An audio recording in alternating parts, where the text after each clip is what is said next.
You're listening to the Packernet Podcast Network.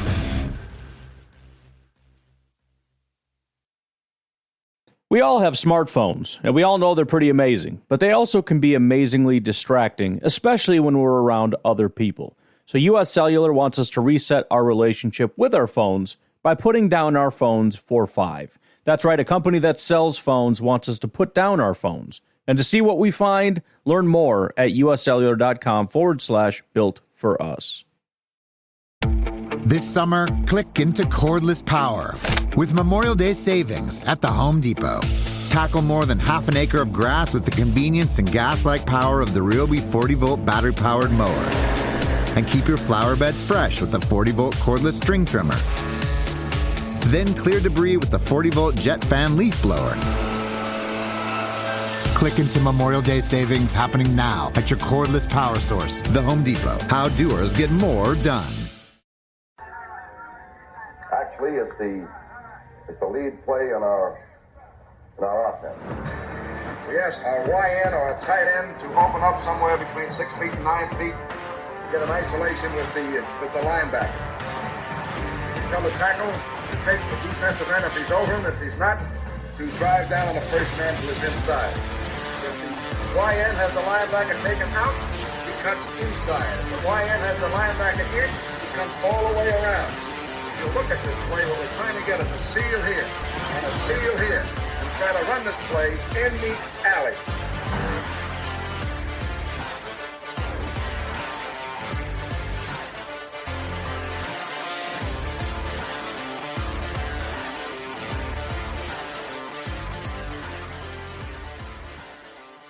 Hey, what's up, guys? Welcome into Packers Total Access. My name is Clayton. You can check us out on packernet.com. Find me on Twitter at Packers_access. Email us, PackersTotalAccess@gmail.com. Text us, 865-658-5824.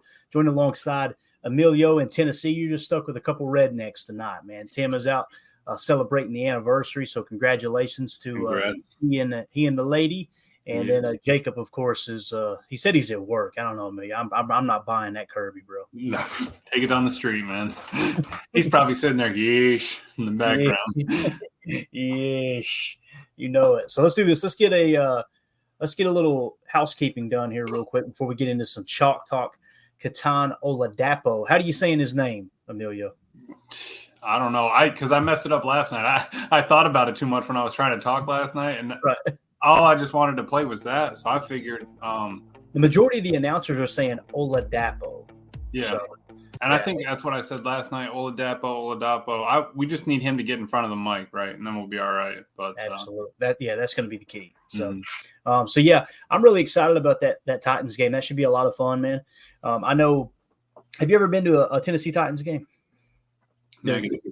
Stadium's awesome. It's just right across the river from downtown. So it's like walking distance from downtown. It's really, really cool, man. I went and watched the Packers play the Titans there several years ago. And then I also went to 3 different Music City Bowls where the Kentucky Wildcats played down there. Mm-hmm. And it's a beautiful stadium. Obviously they're building a new one now. So pretty cool, man. You'll get to slide in there right before they tear that one down and build the new one. So that'd be awesome, man. Yeah, no, I'm excited. Like we said, that's going to be a good game. A couple weeks into the season, see how the team's kind of gelling. And first time seeing Love in person, all that. So, I mean, it's going to be cool. Definitely. Mr. Larry Cano says, good evening, Posse. Happy anniversary, Clayton and Manny. Appreciate you, Mr. Larry. Mm-hmm. It was an awesome time, man. We got a T-bone steak last night. There's a restaurant in Johnson City. If you guys are, I know we actually, surprising, we have several listeners who are located here in East Tennessee. In Johnson City, Tennessee, there's a restaurant called Juniper. And they put it in an old farmhouse that's attached to a mill that was built in 1830. So it was operating all the way up till 1952, I believe it was. So you know me, I'm going to find a restaurant with some history tied to it. Yep. So Mandy's in there trying to enjoy her meal, and I'm walking around rubbing the walls and stuff. What's that big stone circle? Man, wow. Bro, that T-bone steak, I can honestly say, that is the largest T-bone steak I've ever seen in my life, man. Thick. It was huge. It was unbelievable. Potatoes au gratin were amazing. Oh, those are fire, man. I absolutely love potatoes au gratin. It was so good. Next time you come up, if Jordan comes with you, we'll go out there and have dinner, man. It is an amazing place. Yeah, So, I'm down 100%. Yeah. Mr. Larry, thank you so much, buddy. We appreciate it, man. I like this right here. We already got Jay Martha over on Rumble with a special request who said, can't wait for the Home Depot music. Ooh. So they're already getting it fired up in here. They know what it is. It's Oladapo night, man. We're going to be hitting some Oladapo chalk talk, and I'm sure the Home Depot song will pop yeah, up. well, I teased it there early for a second there, but I can't wait for it to really take off, man. I like how that kid plays, man. Yeah. Look at here. M. Smitty says, Clayton, did you get them meat sweats, bro? It was bad. I actually, when I got home from dinner, told Mandy, I said, hey, I'm going to go take a nap. Went straight upstairs, crashed out for 2 hours, woke up. It was like 10:30. I was like, all right, yeah, let's go ahead and let me get that pod uploaded. I'm sure the guys did a show. So that's when I messaged you guys and said, hey, man, did you guys do the ad read? I just woke up. Yeah, crashed out. But let's see here. Chewy says, are you doing a meetup at the Titans game, Clayton? I think that'd be awesome, man. I think it'd be great. People are going to be there. Why not? Yeah. Like I said, just have a spot, pregame, little tailgating. I'll probably have a lot of family there with me, but like if Emilio does go to the game and somehow Jacob and Tim and some others meet up, I'll break away from family for a minute and we'll hang out, man. Maybe grill a little bit, do that type of thing. So it's a good place to watch a game because Tennessee fans are awesome, man. The thing about the South, if you guys have never been here, and I know Chewy's from East Tennessee like us, Emilio, if you've never been to Tennessee, man, if you're respectful, people will treat you like family. If you're one of these people that like to draw attention to yourself and act like a knucklehead, you're probably gonna catch hands. I'm just being honest. It's just a cool place, man. It kind of polices itself, doesn't it, Emilio? It does. That's exactly it, man. One hand washes the other. They both wash their face. And I that's exactly it down here, man. You take care of people, you take care of your neighbors, and, everybody takes care of them. So, yeah. And I know it's a lot like that, too, in Brown County up there in Wisconsin, man. I've had nothing but great experiences in the Green Bay area. Flew out of Milwaukee a couple times, met some really good people in Milwaukee. But, yeah, the Tennessee Titans game, as long as you don't go in there being disrespectful and hooting and hollering like an idiot, man, they treat you good. So I'll be wearing the sombrero. Don't worry about that. The sombrero's coming. Oh, definitely. But, I mean, we can still rep the cheesehead and not be out of hand. Absolutely. Last time I wore a cheesehead and an A.J. Hawk jersey, and there was like 3 or 4 people stopped and took a picture with me. Like, I got a picture. Cool, it's 2 teams that don't play often, right? So one dude stopped me in the hall at the Falcon Stadium. The other dude stopped me in the bathroom. He's like, dude, I got to get a picture with you, man. I was like, all right, sure. Yeah, exactly. So, all right.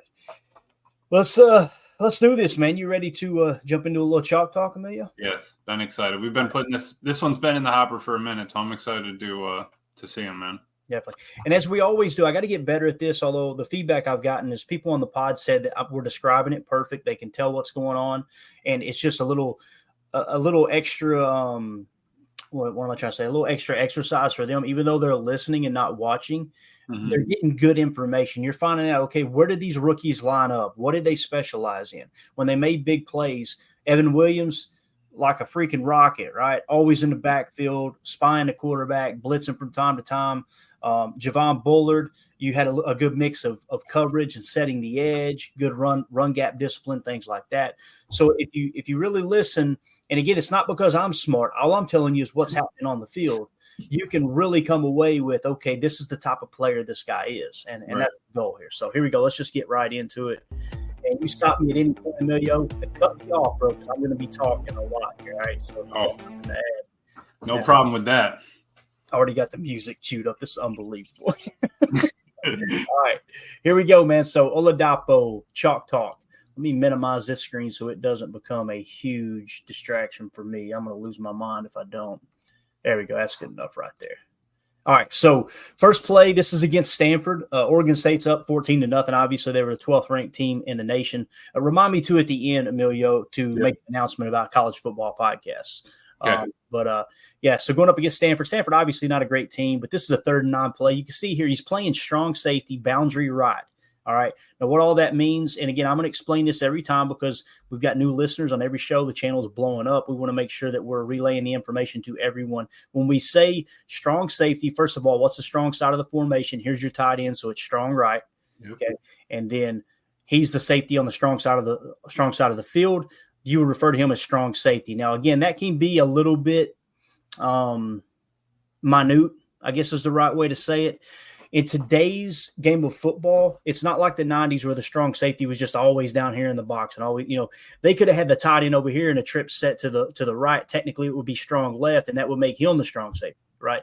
But what I've noticed with safeties nowadays is they typically play one side of the field or the other. But nonetheless, we just want to show what position these guys were comfortable in, as well as did they play multiple spots, right? So he played strong safety. And we said boundary right. When we say boundary, that's the short side of the field. That's all that means. The boundary side of the field is the short side of the field. That makes this the field side. So you got boundary and field side. Those lines up there, that's the field side.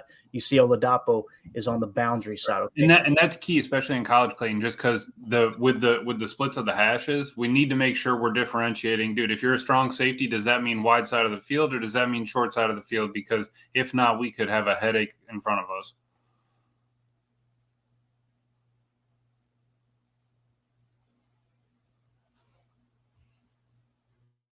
You're muted, Clayton. In the hobby, it's not easy being a fan of ripping packs or repacks. We get all hyped up thinking we're going to get some high-value Jordan Love card, but with zero transparency on available cards and hit rates, it's all just a shot in the dark. Until now, introducing slab packs from arenaclub.com, the only repack that provides real value, a complete view on all possible cards, and clear hit rates for each one. Now when I buy slab packs on Arena Club, it finally feels like I know what I'm getting. And honestly, the best thing for me and my son is the fact that we're kind of novices into this. When I walk into a card shop with my son, and a card says it costs $40, kind of just taking his word for it that that's a good value. So I appreciate the transparency on grading, as well as just getting excited about seeing what you could potentially get. Right now, you can get 10% off your first purchase by going to arenaclub.com/packdaddy. Wow, that's crazy offer. 10% off a $400 slab pack. That's $40 right there. Anyways, that's arenaclub.com/packdaddy for 10% off your first purchase. We all have smartphones, and we all know they're pretty amazing, but they also can be amazingly distracting, especially when we're around other people. So US Cellular wants us to reset our relationship with our phones by putting down our phones for $5. That's right, a company that sells phones wants us to put down our phones. And to see what we find, learn more at uscellular.com/built for us. Want to be more active this summer? Sierra helps you save on everything from swimsuits to stand-up paddleboards, tennis rackets to fishing tackle. And if that doesn't float your boat, we also have pool floats. Sierra, let's get moving. To your local store, like now. Go! Welcome to the Flash Finds podcast, the world's fastest podcast where we explore how Facebook can help you with the stuff you're into. I'm Emma Rogue, and today I'm with Megan, a member of the Unity Skate Collective group. So Megan, what's the best roller skating tip you've gotten from your Facebook group? That's probably to square your shoulders. It took me a really long time to learn spins, and it was because my shoulders weren't balanced. But if I balanced them out, I got it. Say less. I will definitely be joining. Thanks, Megan. See you next time on the Flash Finds podcast, all about discovering the stuff on Facebook you care about. Bye. Uh-oh. You're muted, Clayton. We got it. So basically, I was trying to get the Chalk Talk side. I heard you say you were muted every time. I was trying to get the Chalk Talk pulled up, but I had to move the main window off the screen, so I couldn't get to the mute button. I'm going, how do I get to it? That's what happened when a redneck's in charge here, man. For sure. All right. So here we go again. They're in a cover 2 man. All right. So this is what we mean by cover 2. They're showing shell. That's what we refer to as shell coverage. Okay. When you've got 2 on the shelf, they're showing a shell look here. And when we say cover 2 man, this is what we mean by cover 2 man. That's man coverage. You see these 2 guys communicating right here, right? And what this will probably be is if the running back goes out to this side, he'll pick him up. That's probably what he's communicating. If the running back goes out to this side, he'll pick him up. So there's your man coverage. Down here, you got man. And when we're talking about cover 2 man, everybody's man across the board is probably a 4-man rush unless they throw a green dog in there, right? But you're going to have deep half responsibility for both safeties. That's cover 2 man, all right? So Oladapo at the bottom, obviously deep half right from the offense's perspective, okay? Let's roll the tape. Let me slow it down here too for you guys. You see the quarterback getting rushed, getting flushed out of the pocket off his back foot. Huge mistake. But look at the ups by our boy Oladapo, man. Ooh. Not only that, but look, at the 3-yard, it'll be real easy to just step out at the 3. Now, let's turn this into something special. So, starts back on the return. Look at that cutting ability. He might have a little special teams action here with Oladapo. You never know. That's where he's going to start, right? That's where everybody starts. And if he can prove it, man, look at that. The footwork to 1, catch it on the 3 and keep your feet in. And then return it for another 60 yards. Yep, no doubt, man. Big play there, man. And again, that's on a 3rd down. This is a great view right here. You see him break on the ball. And just, again, great at high pointing it right here, man. Timed it perfect. And from a distance, too. He wasn't right underneath it. I mean, he leaned in 3 yards after he leaped. Right. Catch that one. Absolutely, man. So you've seen him in coverage there, right? Now we're gonna show you here, deep left, field side, catch man 2. It's a great hustle play here. I don't mean to give it away too quickly, but so when you say deep left, field side, right, he's going to be playing deep safety. You see the other safety is kind of creeping up here, right, which is probably meaning man coverage. Man coverage is what it looks like to me. All right, so when he is deep left, field side, you see he's actually on the wide side of the field now, right? So we've seen him on the boundary. Now we're seeing him on field side. And what he's playing here is catch man 2. What we mean by that is he's playing catch man on the number 2 receiver. Okay, so you got 1, 2. You always count them from the outside in. 1, 2. That's how the defense communicates in real time, or the coaches will communicate. Hey, you've got the 1. You've got the 2. You've got the 1. You've got the 2. Right? That's what we mean by that when we say the 1 receiver, the 2 receiver, the 3 receiver, if it's a trip set or a tray look. So, again, he's going to be playing catch man on the number 2. So what he's doing, he's playing about 10 yards off the ball, roughly, give or take a yard. And he's just going to wait, and he's going to kind of catch this guy as he runs to him and then mirror him out, right? That's going to be his man coverage. You know, down here, this guy's playing more of probably a mirror match press would be what I would imagine. This guy's playing catch man as well, okay?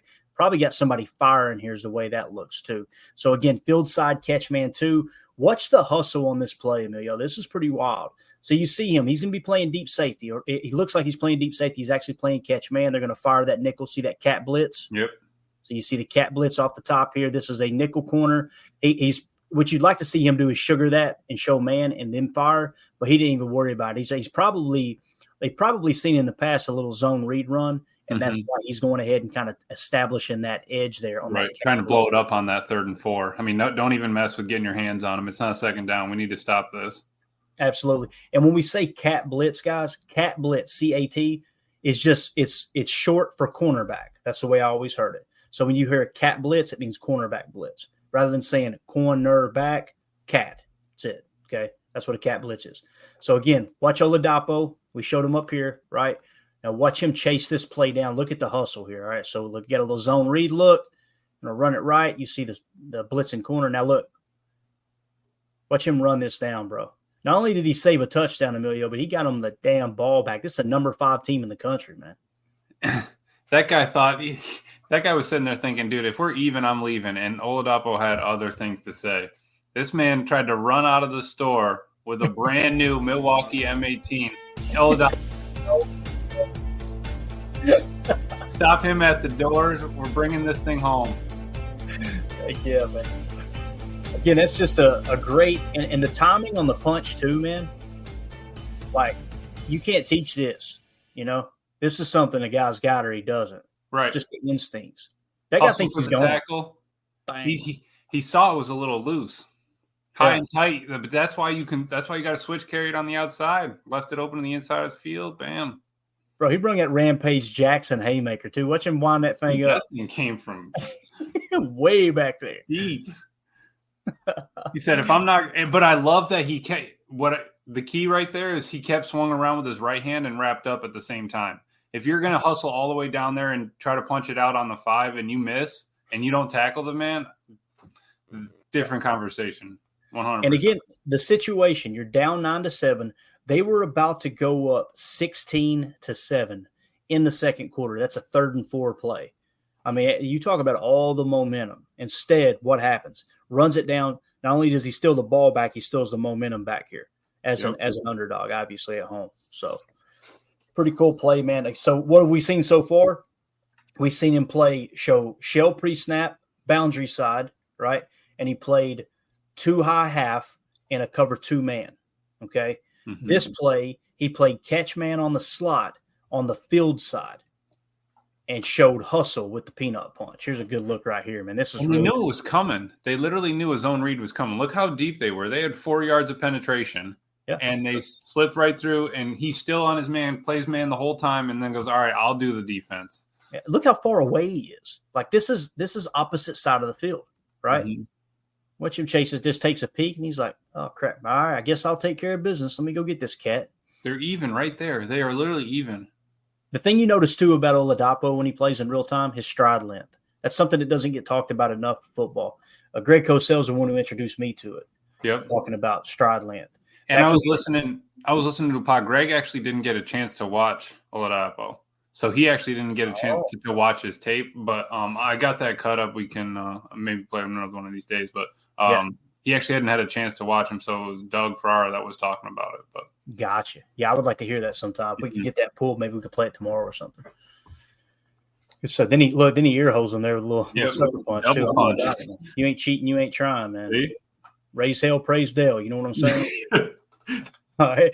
So next play, this is against Oregon. Oregon jumps up to a huge lead early, 14-0. 8 minutes left in the second quarter. They got the ball inside the 20 here. So 1st and 10 play.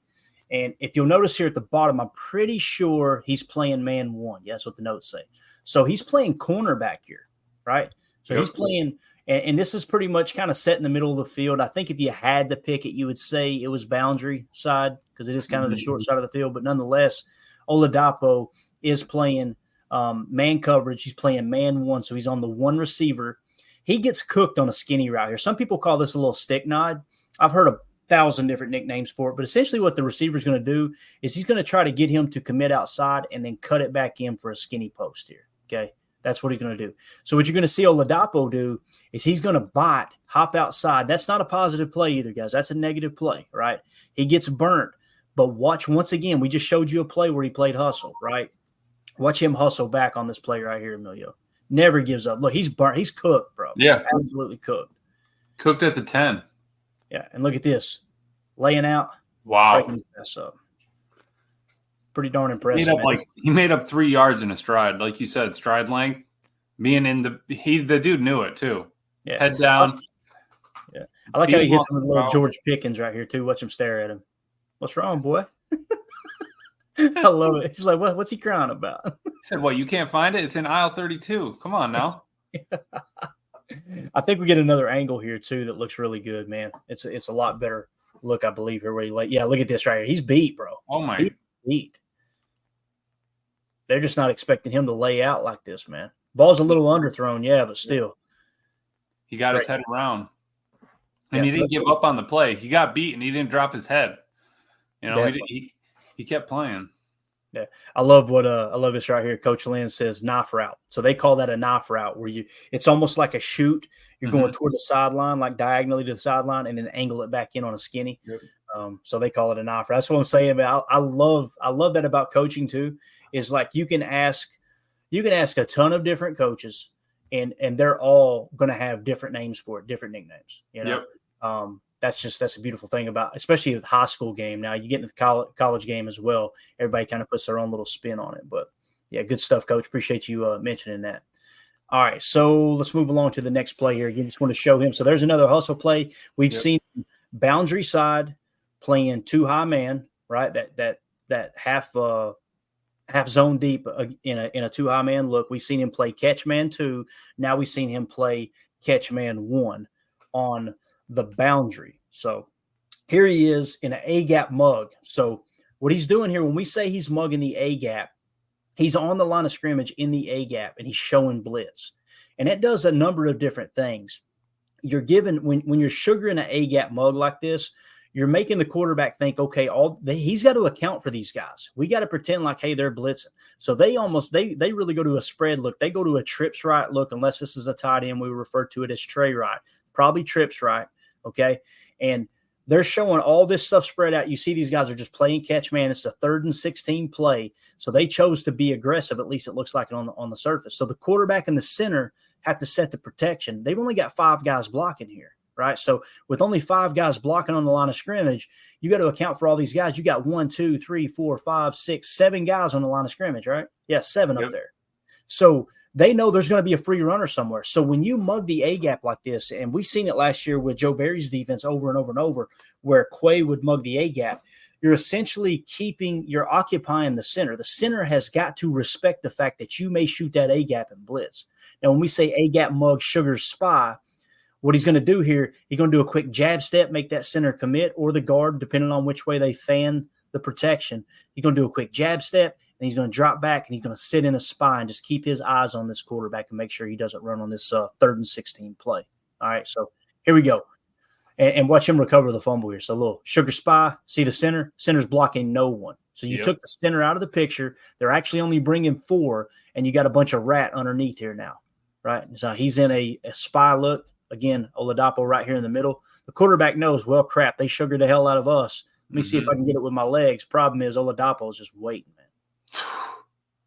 And what's crazy is number 6 came in, punches the ball out. Guess who comes up with the football? Mr. Oladapo. Our man right there. So and he was the one that engaged the hit first.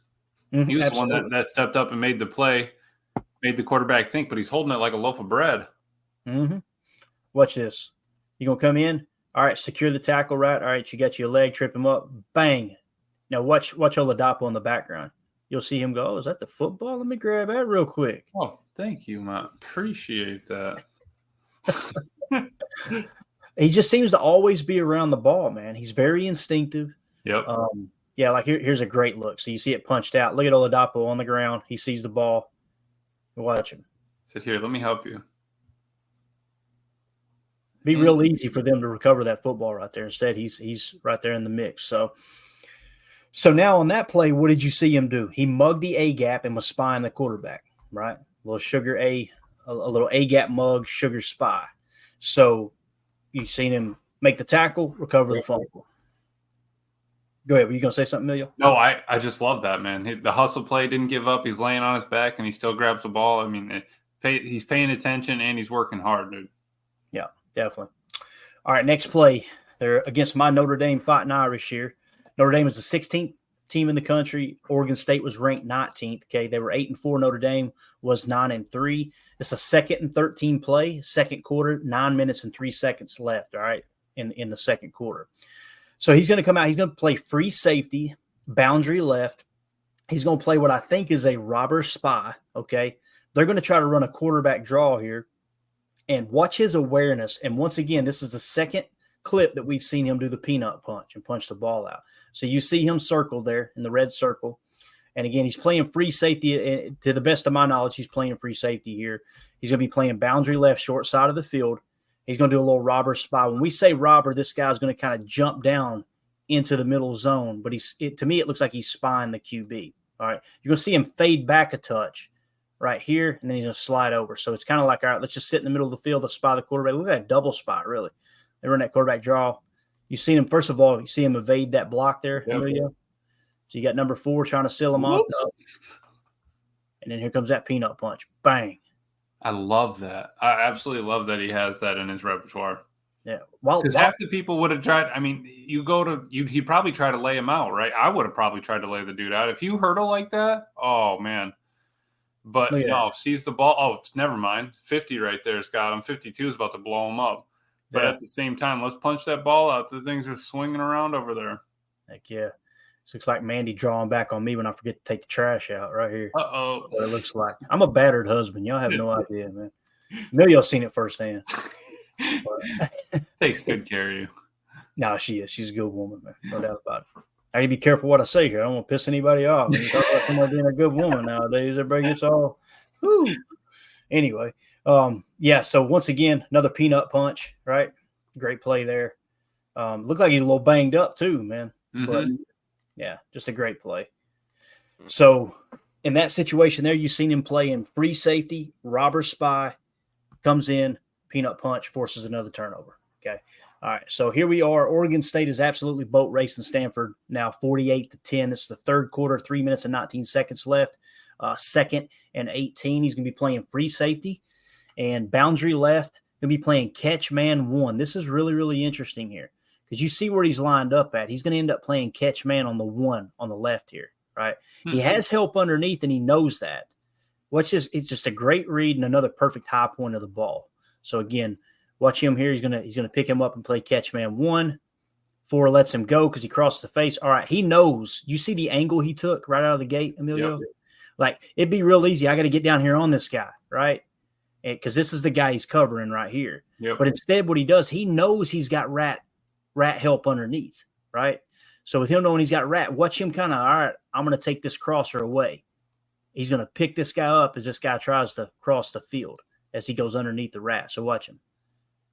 Look, he's in perfect position because he knows where his help is. That's called playing within the scheme. Look how far downfield he ends up. He still threw that to that man. It's easy money for. I love that because you know those rats are going to be there. The quarterback looking across, he probably should have gotten it to him a little earlier, but then you got the 2 linebackers, so that guy goes, all right, I'm going to split them. Didn't expect that the safety was going to come down and actually man him up. He thought he probably would have cleared out with the 2 because look at the 2 up there. That was like a clear out of the zone trying to do sort of thing. So absolutely, it works the same way a dagger concept works. Right. On one side of the field, you'll run a deep 9 ball, and you'll have a dig underneath it. That's what they call dagger. You're clearing those 2 guys out and opening it up underneath. What he didn't expect is the perfect angle that Oladapo took there. And again, the rat coverage, if he had it to do over again, he should have just dumped it to 22 right here, right? Live to play another day because once again, down in distance, 2nd and 8, you got to know where it's at. But I don't think he thought that Oladapo could make a play on that ball. Really right. Yeah, 2nd and 8, down 38. I mean, keep the ball in your hand, right? Yeah. But again, still, another great. He can make a play mid-air with his feet, completely off the ground. He doesn't need to be squared up to the ball. He can get his head around. I like that he can swivel his head. Right now, quarterback's looking to throw it. His head isn't even turned. He's watching that receiver in his hip pocket, waiting for the eyes. Like how Devontae had late hands. Oladapo's got kind of late eyes. He can get his head around and know where the ball's coming from. Yeah. What's crazy too is like you've heard Aaron say it before. If I see numbers, I'm throwing that ball 100% of the time. If their back is to me and they're not seeing me, I'm putting it on them, right? And so it's not necessarily a horrible mistake knowing the 2 safeties are occupied off screen. Right, all right, the numbers there. Let's give my guy a chance. But he didn't expect him to play this ball as good as he did. Watch him snap his head around right there. Find the ball. Again, the high point, man. Ran the route for the man. He really did, man. Because he knew where his help was, man. He knew where his help was. Because I bet he was sitting there watching, rewind it just a little bit more if you can. Right as that pass happened, I bet he was just sitting there waiting. The dude's eyes just opened up, the receiver now. Oh, okay. The ball left his hand. My turn. Yep, definitely, man. Great play. I love the celebration at the end, too. He just kind of leans on the receiver and crosses his arms, which is, look, I'm just going to kind of hang out right here. Watch. Thank you. Receiver's like, get the hell off of me. So here we are against San Jose State. Oregon State is ranked 18th. San Jose State is not ranked. Of course, this is the very first game of the season. They're up 28-3. They being Oregon State, they're absolutely boat racing them. But somehow, some way, San Jose State gets down in first and goal situation here. So that last play we showed you guys, he played catch man 1 with rat underneath. So he kind of knew where his help was. Here we've got him in a 7-tech. So on PFF's side, they would refer to him as a defensive end right here, Emilio. That's wild. He's playing basically a 7-tech like he's rushing. And what he's going to do is it's 7-tech right. He's going to do a green dog blitz. It's a great zone, a great run read right here. So on a green dog blitz, it's if this running back stays in the block, we're just going to blitz, okay? If he goes out in the pass route, then you follow him wherever he goes. This guy right here, they're in a pistol set. When we say a pistol set, it's when the quarterback is roughly 5 yards behind the line of scrimmage, maybe a little bit less. And then you've got the running back directly behind him. Okay, that's a pistol, and it's really hard to defend because it's such a balanced look. That running back, that can be a stretch play to either side. You know what I mean? Now, if the running back was over here in a sidecar left, then okay, it's probably going to be an inside zone read. It might be a little outside sweep action. You could mix in a counter, but when they're in the pistol, you've really got to respect the outside stretch plays, right? Especially in now, like it seems like the past couple of years, the pistol's gotten deeper. The quarterback isn't sitting at 3 yards. He's not right. It's not a little short snap. There's a lot of ground that needs to be covered, with him being back that far, the back that is. Absolutely, man. So again, he's in a 7-tech right. Watch the green dog blitz here. So you're going to see he's kind of, all right, he's watching the running back, just going to make the play. Bang. And I wanted to show that play because, again, it shows him in a 7-tech, right? Mm-hmm. We've seen him all over the field, man, all over the field. So here he is playing mid-box, right? And he's going to be the dime linebacker. I think it was Matt LaFleur said this the other day. Who was it that said it? Goody said it. Right, immediately following the draft, he said, yeah, he can even play a little dime linebacker. Yep. This is what he means by dime linebacker. Now, some people go, no, he's still a safety. There's linebackers in there. I got you. What we mean by this is he is in the box. If you remove the numbers, remove the weight, you'd say, okay, what position is that guy? You would say middle linebacker. Yep. Right. So mid-box, dime linebacker. A lot of colleges like to do this. I think you if you've been listening to Greg Cosell's podcast there with Doug Ferrara, Emilio, he's been talking a lot about this in college. Even in the pros, it's trickling in. People are playing 3 deep looks, and they're doing it out of the dime where they'll have three safeties on the field, and one of those safeties will be playing that middle linebacker position. That that dime backer, if you will. That's exactly. And because most of the time, not here in this instance, but they're looking for spread and, that kind of numbers game because it's easier on the quarterback to see the spread offense. You can see what who's manned up on who, what principles are where, how deep are they, where are we going with it, and those lanes open up for passing. So yes. I like that, he can play down there and give you that coverage, but also is a thumper. Yep, definitely. So here you've got, let's see, 3 deep prevent, right? So they're just going to be playing a little prevent defense here. It's late in the game. They're up by 12 points. Oregon State is.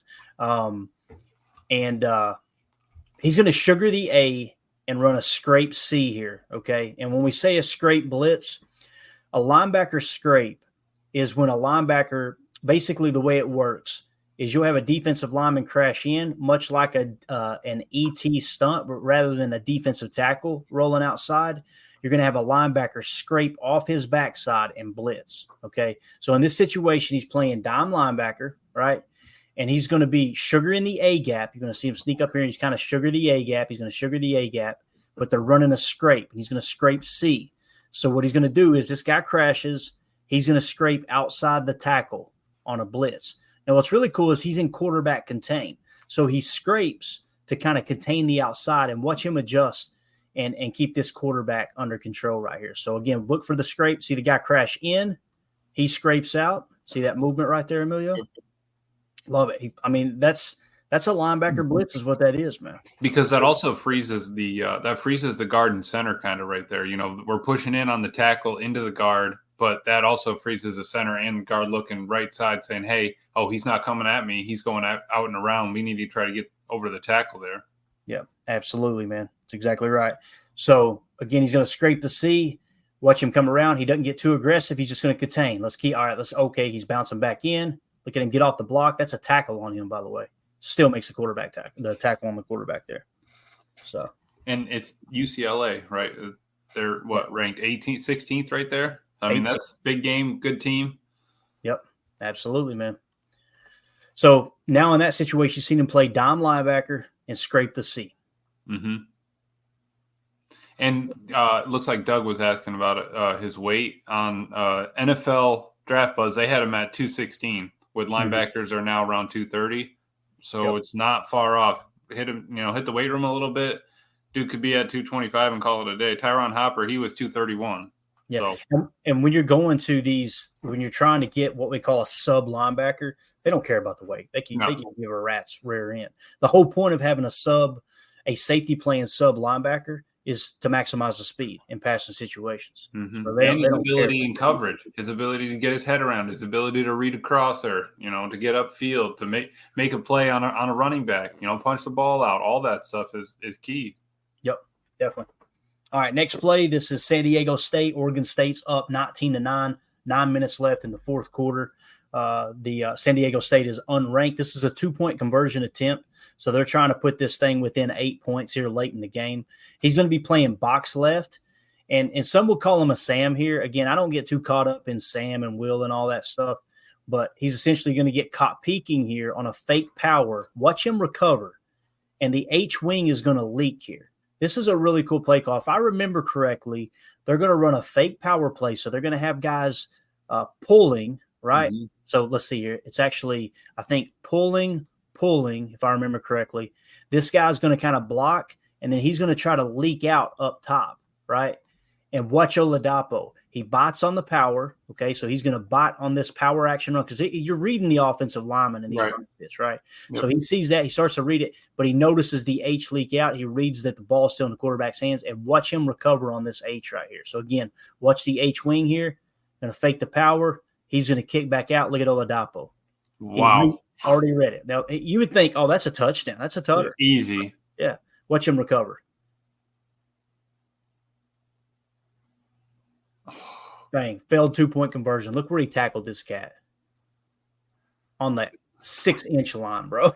Dude, the poor H-back. Did you see him try to get on his horse? He was crying, too. Oladapo's 6 yards away goes, oh, dude, I got you. No worries. Where you going, Chunky? Yeah, and notice how, too, he knows he's got to stop him from getting the end zone. Watch how he sinks his weight immediately. Look at this. See what I'm saying? Like he turns it into just straight dead weight right there. Mm-hmm. All right, we got to get him down. He's good in situational, the situational aspect of football. I like a little dance there too. Look at my man right there, fired up. Yeah, our guys better wake up with their piss hot, like I said before. So we got all kinds of new toys, man. So all right, next play here. We've got this is Oregon State's now number 11. They are facing Arizona. This is a 7-3 ball game early in the second quarter, 3rd and 9 play. He's going to be playing box right. So you see him in the box, and he's going to run a loop A blitz. Okay, so in a loop blitz, typically what happens is one linebacker will go ahead, and then the other will loop off of him. Okay, let's see how it unfolds here. So again, you see the red circle. That's Oladapo. So you're going to see him loop around. See him loop. Oh. So that's how that play was designed. In this case, they wanted to use him as a blitzing linebacker. So the guy's going to everybody's going to kind of engage, and he's going to loop off of it around and blitz the quarterback in the A gap. Look how much ground he covers too quick. Look at that. Bang. Pretty good lick too, man. I would say. Little Scott Steiner clothesline right there for you 80s babies. You know what I'm saying? So obviously gets back there, makes the hit. It's a 3rd and 9 play. What ends up happening with the ball? Falls like a dead duck. And roll that back one more time for me. Yeah, man. At the same time, who's playing right now? Look at our man protecting his blind side over here. Oh, it is. Absolutely grinding. Stay out of my house over here, man. That's easy. That's our Jordan Morgan right there. It is. That's Jordan Morgan, left tackle. Quarterback would have been fine if he ran to his side. He ran to the wrong side. Oh, I love it. All right, let's see here. Next play. This is Washington State game. Washington State was ranked 21st. Oregon State 14th. Washington State up 28-14. With threats to our nation waiting around every corner, adaptability is more important than ever. When conditions change without notice, quick strategic thinking is crucial. And with obstacles consistently impending, determination is essential in overcoming them. It's this willingness, decisiveness, and resilience that sets Marines apart. With our fighting spirit, we don't just fight battles, we win them. Marines are the constant our nation counts on to fight the unknown. And through adaptable problem solving, we do just that. Learn more at marines.com. Refresh the summer vibes with Tic Tac, and you could win a Lollapalooza VIP experience in Chicago. Visit TicTacSummer.com for a chance to win. No purchase necessary. Open to legal residents of 50 U.S. states and D.C. 18 plus. Ends June 30th, 2024. Void in PR and where prohibited. See TicTacSummer.com for rules and free entry without UPC.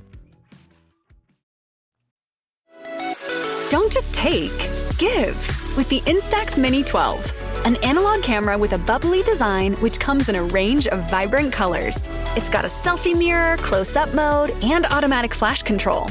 But the coolest thing about the Instax Mini 12? As soon as you take your pic, you can give someone an instant print.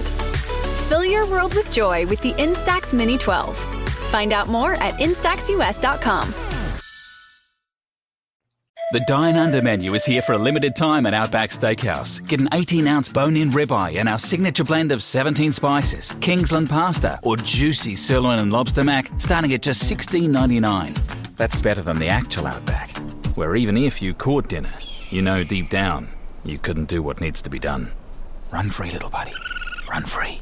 The Dine Under menu. It's better than the actual Outback. Starting at $16.99 for a limited time at Outback Steakhouse. Outback. No rules, just right. I'm sorry, yeah. Washington State ranked 21st. Oregon State ranked 14th. Washington State is up 28-14. 3rd and 10 play. He's going to be playing box left this time. Mm-hmm. He's going to sugar it. He's sugaring a drop, and he's going to A-gap blitz here. So you know how we showed you an A-gap sugar, and then he dropped back and spied the quarterback? We've seen that earlier, right? A little sugar in the A-gap. Here, he's sugaring a drop. He's kind of showing I am playing off. See how far back he is? And now he's going to blitz the A-gap. So he's going to fire on the A-gap. Look at that. I mean, you talking about great reaction off the snap here. Watch how quickly he moves, man. He's gone. No wasted step. He broke from where his foot was planted. I love that. I hate when you take that exaggerated back step. And unfortunately, he gets pancaked on this block. Watch him. But watch him recover off of this. So he's going to get taken down right here in the middle. See him get shoved down. He left his feet. Oh. Look, he's on the ground. Look at the quarterback and look at Oladapo. Here's Oladapo and look at the quarterback. Right. Now keep your eyes on Oladapo. Watch him recover right here, man. So many hustle plays on tape. Look, the quarterback's like, well, let me just juke around 95 and then like a missile. Bang. Dude, I absolutely love that. You see how much ground he covered, dude? He's on the ground right there. And watch how quickly he gets over there. That's got to be 20 yards. Easy. An easy 20-yard sprint. And just lines this dude up, opens his chest, too. Oh. And, of course, the result of the play, incompletion. Dude, where's his secondary? All the picks Oladapo's had, we can't get anyone back there to catch the ball. We're down 14 points. Come on now. He's forcing all kinds of ducks, man. Jeez. He really is. All right, next play against Washington, number 5 team in the country. 2 minutes left in the game, 1st and 10 play. Washington has the ball. They're up 22-20. They're trying to put this thing away, right? Oladapo's going to be playing boundary, mid-depth left. Notice he's not really deep. He's just kind of hanging out here in the middle. So what they're probably kind of sugaring here is a little post-safety action here.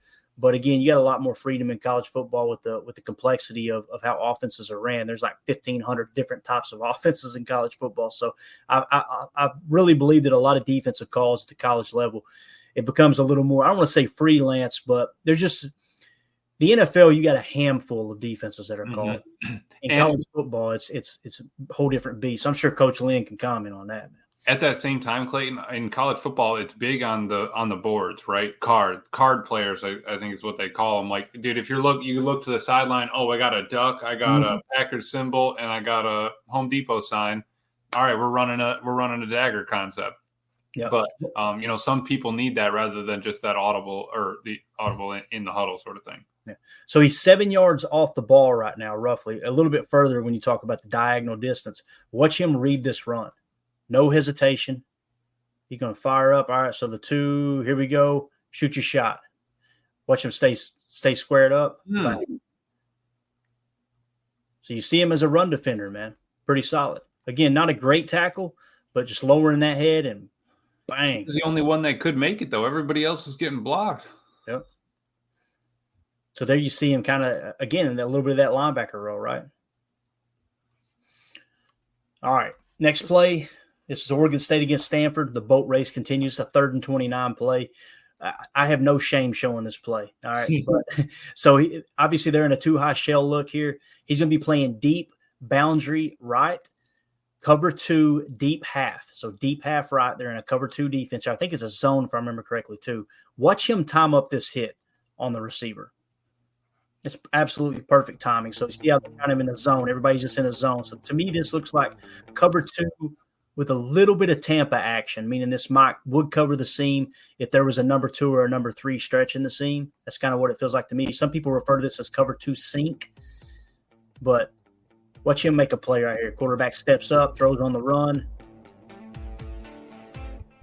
You see him time that? Right in the back. Yeah, watch him. He's going to come on screen right there. And again, watch the timing of this. Because I think the quarterback dropped it right in, if I remember correctly. Bang. I think you get a little bit better angle. And you see what happened with the ball? That's what I mean by pressures, too. Like with Rashawn Gary and the pressures and everything. Yep. Like there's stuff that doesn't show up in the stat column. The reason this interception happened was a perfectly timed hit on playing a 2 deep half here and a cover 2, probably a cover 2 sink. That's the reason they picked the ball off. That's what I was asking for earlier. Yeah, right. and even though this is the first one we've seen a teammate pick off, Emilio, you see he's creating opportunities for that. Yep. And look who's right behind him. Oladapo was running right with him, too. He was running on his tail to go block for him afterwards. It's a great angle right here. Watch him come in here on this hit, man. It is perfect. Look, there, boy. You see the ball hitting his hands right now? Bang. Boom. Boom goes the dynamite. Super slow motion. Crunch. And he timed it, like you said, timed it perfectly so that there was absolutely no chance it was too early. Pass interference. No, dude caught it, was about to catch it. Bang. Right in the spine. Those hurt. Oh, yeah, they hurt. Kidding me. Like Doug said, ouch. That pretty much sums it up. Look at a little blocking action here. Look at number 1 up here. I love it, man. Come on, follow me. Come on. Follow me, Mr. Blake. All right. 10-10 game here with Arizona. 3rd and 5 play, third quarter, early in the third. So you're still in the middle 8. Yeah, you're still in the middle 8 technically, right? Yeah. They're going to come out in a bunch nasty look, strong left. He's going to be playing catch man 1. So you see him trying to get out here. He's going to be catch man 1 right here on the number 1 receiver. Never panics, plays the ball through the receiver's hands. So watch him recover here. Again, catch man 1. Got a deep safety back there. He's all alone. Yeah, now watch this. Watch him play through the hands. He's on an island out here. Great timing, man. Dude. Because he even, the wide receiver got underneath him, inside of him. Yep. He gave all that up and still was able to make that play. Had all the leverage, man. Yep. Perfect. That was beautiful. Could have been a better ball, just like the Bo Nix throw, but still did exactly what you needed him to do there. And P.S., the only one that didn't allow pressure on that one was our boy, Jordan Morgan, was the only one blocking anybody. The quarterback was under duress the whole time. Right. All right, let's see. We might get another angle on this. Let's see here. No. Okay. Next play, Oregon State versus San Diego State. 1st and 10 play. This is early in the first quarter, opening drive. He's going to be playing strong safety, field deep right. He's going to be playing robber here. Great run read. So he's just kind of rotating in the box and looking to play underneath. Watch him read the run here. Great instincts, man. Great first step, too. Like, watch right here. Read the run. Get you your spot, man. Boom. Mm-hmm. If you told me this was a mid-left run and Oladapo was going to make the play, I'd be like, what the hell are these guys doing? You know what I mean? Like, how is Oladapo the one making that tackle? He's a solid run fit defender, man. Again, watch him come over. He knows I can be aggressive on this side because it's definitely not running to my responsibility. I'm just an extra hat now. Yeah. Great wrap up, too. Love that, man. Yeah. He wraps up every time. Absolutely. All right, next play, they're playing Cal here. And notice how he was playing off right as the ball snapped. He's actually playing man 2. So he's going to be playing field left. So now he's in man 2. And he's going to play the plays run through WP. I might have been drunk when I filled this. What am I talking about here? That's it. Probably meant wide. Oh, it's wide receiver. It's because of the white liner. I'm just blind. Oh. I wasn't drunk. I'm just blind today. I'm blind sober. So he's going to play the run through the wide receiver and watch the hit here, okay? So keep in mind the receiver going to try to block him. I think it's a run play, yeah. So look at him play through it. He's kind of covering. Okay, now we know what it is. Watch him get away. See that? Little spin. He's so far away on all these, too. Little spin move on the wide receiver. Wide receiver did not see that coming. Bang. Once again, bringing the thunder, dude. Yeah, well, I guess, the only time he doesn't wrap up is when he's absolutely laying the lumber on that dude and on the quarterback. Yeah, absolutely. All right, next play. Oregon State, Utah. I think this is the final one. Utah was the 10th team, ranked 10th in the country. Oregon State was 19th. It's the second and 3 plays, playing free safety, deep field left. It's going to be zone. I think it's zone match 2, okay? And he's going to trail because he knows he's got help. He knows where his help is. So watch him dip down into like a trail technique right here. So again, with a zone match 2, if he goes deep, then it becomes man coverage, right? Mm-hmm. So it could be, the call could be, if he crosses my face, then it becomes man coverage. It could be, if he crosses my face, I'll let him go. Now I pick up the one deep, or work to the center to allow the other safety to cheat to the other side. That's how zone match works. And if you guys want to be schooled on zone match coverage, to the best of my knowledge, zone match was invented all the way back in Cleveland in the 90s by Bill Belichick and Steve Saban. No, I'm sorry, not Steve Saban. I almost said Steve Saban. Nick Saban, Alabama, legend coach. So Nick Saban and Bill Belichick got together in Cleveland. They created a defense called Red 2. And everybody joked about it. You'll hear Michael Lombardi talk about it if you listen to his podcast enough, Emilio. He talked about it very, very lengthy in his book, Gridiron Genius. And he basically breaks down how the Patriots won in that Super Bowl run there against the Baltimore Ravens, when they beat the Baltimore Ravens, when they broke out Nick Saban's heavy tight end set. Yep.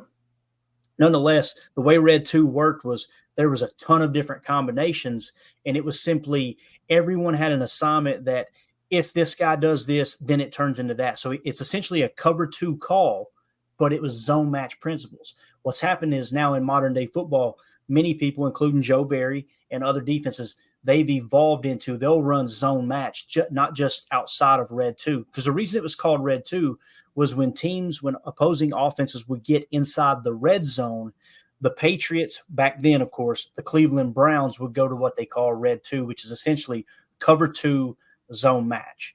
Right. And that's what you see a lot of here. So right here, I think it's zone match 2. And again, watch him trail. He knows where the help is. So you're going to see him kind of trail right here. The big thing about playing defense, man, is knowing where your help is. So watch him trail. He knows he's got help on that side of the field. Right.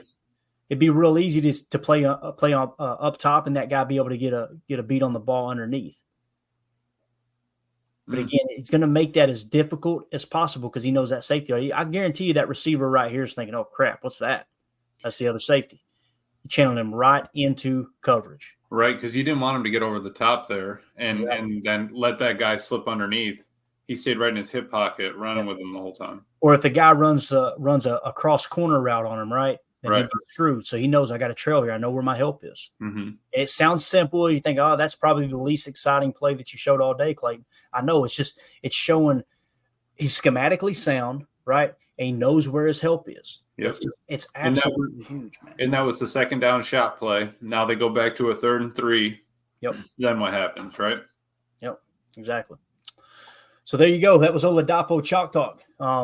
He was a lot of fun to watch. I got to be real. I thought going into watching Chalk Talk, seeing that Evan Williams was drafted significantly higher than Oladapo, I thought I would come away going, oh, yeah, it makes sense. Mm-hmm. I still feel like Oladapo is the better player. Now, I'm not trying to dog Goody for taking Evan Williams at 111. He's seen something. I'm not the person to go, what's Goody thinking? I'm sitting here going, what's Goody thinking? Mm-hmm. There's something there we don't see, right? That he gets excited about, that he would take him that high. But when I watched Oladapo's tape, man, it was like I think he was my 3rd ranked safety, if I remember correctly, on the board. Not 100% sure. Jake said that one. I didn't even realize it. I think that's what Jake said. Let me pull out the old horizontal board here. We still got it handy. Yeah, he was. He was my 3rd ranked safety. Yeah.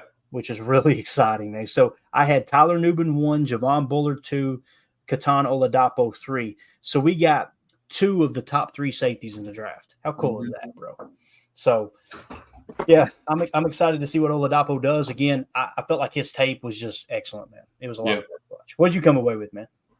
That's it, man. He plays with energy. He's smart on it. He uses his head when he's making those plays. I like that he can break, without making those extra steps, all that stuff. And he can that peanut punch. I miss that, dude. I always worried when we played the Bears dude, I feel like he got at least one or two each game we played against him. Yeah. So if we could bring some of that in, bring that energy, teach him whatever, dude. I love it. Yeah, Coach Lynn in the chat says this safety class may be much better than people think. That's what I love about the draft is because you never know. There was one year there. What was it? 2021? There was one draft class that everybody was like, "Oh yeah, there's a ton of quarterbacks in this," and only one of them panned out. Right? Yep. There was like 5 out of 5, only one panned out. And in this case, you think, okay, on the top side, safety is kind of weak. What should end up being one of the deepest safety classes? It'd be hilarious, right? You never know though. I see you got that queued up. You want to play it? Yeah, we can play real fast. All right, so set the stage for him here, Emilio. So it's about 3 minutes. Safety's great. Whoa, sorry, that was me. I don't think there's any language on it, but it's the X's and O's podcast with Greg Cosell and Doug Ferrara. They're talking about some of the new key additions that have been added, and they got talking about the 3 new safeties that were added here. And when I first listened to that, I go, all right, the 3 in the draft, but actually it was Xavier, Bullard, and Oladapo were the only ones they talked about. They didn't even mention Evan Williams. Really? That's what I was going to say when you were saying that, that they didn't even mention him in this one. So if you want to fire that up. Yeah. So this is the X's and O's podcast. Greg Cosell and Doug Ferrara. Great podcast. Yeah. Love it. You guys know Greg Cosell. He's my favorite tape watcher. Mm-hmm. Absolutely love him. Here we go. Green Bay Packers. Oh my gosh, what a makeover. They signed Xavier McKinney. Sneaky great signing. I love Xavier. Former Giants safety and kind of do-it-all guy. Then in the draft, they get Javon Bullard and Kitan Oladapo from Georgia and Oregon State, respectively.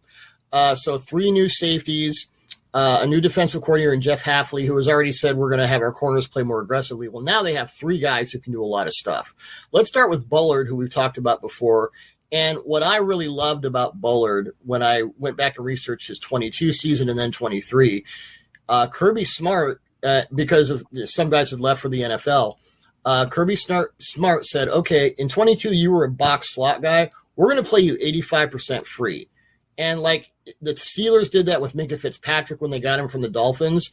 But it's really unusual for a guy to switch his responsibilities so drastically from one season to another and just nail it down like Bullard did, because he did everything well. Yeah, I think Bullard to me is kind of a lowercase Brian Branch. I don't think he's as good, but I think he's sort of that kind of player. Mm-hmm. He played the slot in 2022. He was a safety this year. I think he's a savvy player. You wouldn't call him a special athlete. He's not an explosive, sudden mover, but he sees things really, really well. He's a good tackler, as Branch was coming out. And he's a versatile player that has done a lot of things in one of the more detailed defenses in college football. Yeah. So he has that in his background. Obviously you're always going to be taught new things in the NFL, but he's essentially been in an NFL style defense. So he's going to know a lot of the terminology and a lot of the methodology and what he's asked to do. I really like Bullard's tape a lot. You know more about the Oregon State safety than I do. Just in full disclosure, I did not get a chance to see him. Yeah, he didn't. His responsibilities didn't change much over his last three seasons there when he was really a starter. He was about equally in the box and slot in the deep third. He gave up 21 completions on 36 targets last year for 212 yards, 58 yards after the catch, 1 touchdown, 2 picks, 7 pass breakups, opponent pass rating of 61.3. The play we're going to put up, this is a pass breakup against Oregon for him. He moved from the slot to outside corner on a shift and then kept tight end Terrence Ferguson from scoring a touchdown. I like his movement skills. I think he's a guy who can play the deep third.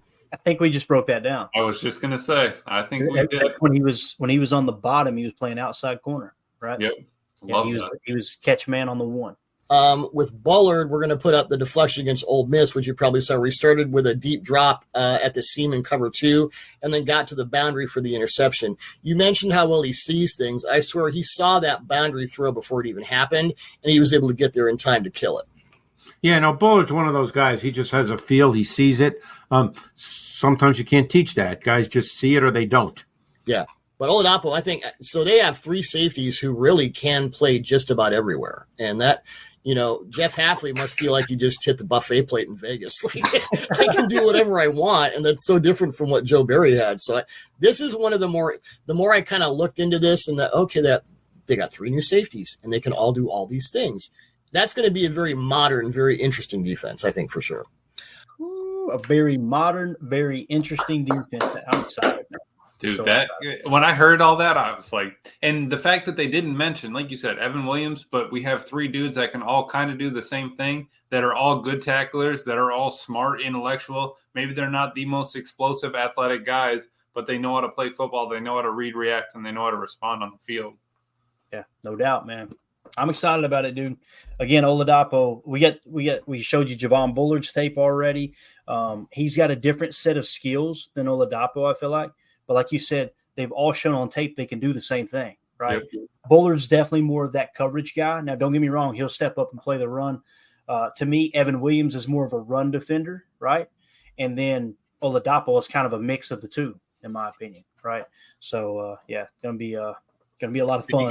You got to have a couple different talents so that we can find the right piece to put in there. It's not going to always call for, a thumper. It's not always going to call for coverage. We need to figure out when we need them, packages, whatever, time, possession, things like that. And like he said, dude, Hafley has got to be excited that we got a team of absolute dogs back there. Yeah. Doug says, whoa, more than what JB had. Did he say that in there? Or did he say more than what Joe Barry had? Yeah, just at the end, yeah. But listen, I'm not going to go back down the whole Joe Barry road, but I'm just telling you right now, he's got to be looking up going, how the hell y'all not get me that help? Like, think about it. Because the people that were, it's all Joe Barry's fault, it's all Joe Barry's fault. And then the second the season's over, you got rid of the 2 starting safeties and the highest paid linebacker. Like, it shows you again, I rest my case. We did talk all year long. We showed you what is this guy doing? This is not scheme. This is not a coaching problem. This is him sitting in his zone by himself doing absolutely nothing. Devondre Campbell caught a lot of hell last year. So did Darnell Savage at times and Jonathan Owens as well. But again, yeah, it's that's all I'll say. If I was Joe Barry, I'd be going, man, that ain't right. How y'all gonna go out and basically get one of, if not the best safeties in free agency? Left me out to dry. But again, everything needed to be reworked. We talked about it. We got to the point about halfway through the season, like, it's just there's going to need to be a change at defensive coordinator. I was very adamant. This is not Joe Barry's fault, but there's got to be a change because the guys are done. They are not buying anything now. So and now we got a reset. We got a new buy-in with Hafley. He's over there telling everybody. Exactly. I'm good with it. As long as they come out ready to play, I think this defense is going to roll. And, it's just nice to hear because sometimes on those, those bigger podcasts, stuff like that, you don't hear a lot about the Packers, right? So trying to get some snippets from, some of those guys talking about the Packers specifically is hard to find. No, it definitely is, man. Anytime you catch that stuff, man, do a screen grab. We'll make sure that we give credit. That's first and foremost, the most important thing. And, we'll pop it on here, man, because there's so much we can learn from other people, man. And I know that ego gets in the way for some podcasters and they don't want to share other people. Like they don't want to admit, hey, I don't know everything. I'm going to be the first to tell you I don't know everything. You kidding me? That's why Did you see what happened earlier? We were stuck on mute. They're talking about needing producers, and we're over here. So like I said, I'm trying to learn as much as we can, as long as we can. So I love it, man. Yeah, definitely. Well, I appreciate you joining me, man. This was a lot of fun. Hopefully, everybody on the pod, we were able to explain it well enough for you that you got a good visualization. And then, of course, it was cool hearing Greg Cosell and Doug Ferrara kind of wrap it up there, too, talking about what they see. So, going to be a lot of fun watching everything kind of develop. Next on the list for Chalk Talk, I'm going to try to put together tomorrow, is going to be Michael Pratt. That's going to be a lot of fun, bro. We'll break down some quarterback Michael Pratt from the college level. Here's the other thing I want to kind of announce. The plan, I can't take it serious with that music playing. The plan this year is to do a college football podcast as well. I asked everybody in the Patreon group I want to include Patreon. That's the whole point of the Patreon group is I want people to feel included. I want them to feel like, hey, they're helping steer the ship. Right. So I asked them, hey, what do you guys think about us doing a college football podcast this year? I'm thinking just one a week, and it's going to be kind of a companion to Packers draft season, if you will. Rather than us just look up at the end of the year and go, okay, who are the best prospects? We can go week to week, one episode a week, give you guys kind of a college football preview. If let's say the Packers are going to be in the cornerback market, right? Corner, let's just say that. Then we'll kind of show you, hey, here's the top 5 corners in college football. Well, this week, guess what? The number 3 wide receiver on the consensus big board in the upcoming draft is going up against the number 2 cornerback on the consensus big board this week. So I'll give you some matchups to kind of key in on. Yep. It'll be a good little college football preview. I'm going to try to dedicate at least 5 to 10 minutes an episode to the Wisconsin Badgers as well, because I know we've got a ton of Wisconsin Badger fans. So that may come out in podcast form. I got to check with Ryan and see how he feels about that. But I'd like to do one of those a week. So just wanted to kind of say, keep your ear to the streets for that. We'll kind of tie in a little bit of college football. And again, you'll know in the title, so it won't be like you get duped into thinking you're getting Packers Total Access and it ends up being a college. It'll be titled college, so you guys know, okay, I don't want to watch that and just move on to the next. But I think it would be worth it to do that for sure. So no, it's nice being able to just poke around and be like, all right, I'm going to pay attention to this game this weekend. I got, 3 hours to watch a game. Let's pick this one to watch and see some of these guys. Because, looking back on it, man, I wish I had some more time to watch these games. I feel like I watch a bunch of Washington games and a bunch of Arizona State games because they were on super late at night when I had a second to watch them. But none of those guys we drafted, I didn't get to pay attention to any of them. So I think that's a cool idea, definitely. Yeah, definitely. All right, so there you go. Emilio, again, thank you so much, buddy. Appreciate you hanging out with me tonight. Always. We'll be back in the morning for Good Morning Lambeau. We'll be doing another show tomorrow night for PTA Live. We may have Jacob back with us. I'm sure Emilio. I think he said he was good for mornings, Saturday and Sunday, but nights he's going to be. Gotcha. Nate Mike in it. No, he's got to work. Yeah, he does have to work. So, yeah, we'll put that together. So you should get 2 shows tomorrow, and then on Sunday as well. So we're going to keep churning out the content. We're going to get through these chalk talks, and then we're going to go back and relive last year and go week to week. It's going to be a lot. Yeah, of fun. I'm excited for that. While everybody's sitting around bitching and moaning on Twitter, going, "Man, I wish the football season was here." We're going to be just let's go back and relive last year real quick, get refreshed. All right, here we go. We're ready to go for training camp. So you have to do that. You got to be able to see it again. All those losses, we got to see all the heartaches. We got to see all that. Definitely, man. It's important to, again, the goal is to understand what happened and why did it happen. That's the goal. When we do chalk talks, we do any kind of breakdown. And again, it's not us. We're going to teach you what happened. No, we're all going to get together. Chat's going to be involved. Patreon's going to be involved. We're going to learn together and get that refresher. So, again, thank you, everyone, for hanging out with us tonight. Really appreciate you. For those of you listening on the pod, thank you for making us a part of your day. As always, let's go out and be the change we want to see in the world. Go, Pack, go. The power sweep. Actually, it's the lead play in our offense. We ask our YN or a tight end to open up somewhere between 6 feet and 9 feet. Get an isolation with the linebacker. Tell the tackle to take the defensive end if he's over him. If he's not, to drive down on the first man to his inside. If the YN has the linebacker taken out, he cuts inside. If the YN has the linebacker in, he comes all the way around. If you look at this play, what we're trying to get is a seal here and a seal here, and try to run this play in the alley.